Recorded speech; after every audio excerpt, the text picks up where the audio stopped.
keldi. O'g'lim Moskvadan keldi. O'g'lim. Привет, пап. Evet. O'g'lim yaxshi kelding, yaxshi ishlab kelding. Kim bu qiz? Bizni hisobga qoldirmoqchimisan? Qizim ismingiz nima edi? Мария.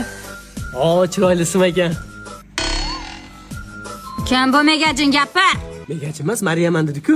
Ey, Ona buni ota-onasi yo'q, yetim, lekin yaxshi qiz. Voy, buni chekmay, shokoladni cheka qoling, undan ko'ra. Bu yaxshi emas. yo'qot bo'lmagajiningda. Ona. Dada gaplashing. Bo'ldi, o'zim gaplashib beraman. Xotin? Xotin xo'p degin, o'g'ling yaxshi ko'rib qopti-da endi. Bo'pti. Qoladi. Faqat meni sinovlarimni o'tsa bo'ldi. Avvalini ustini almashtirib, ko'ylak kiyib olsin. Boyagi kiyim yaxshi edi.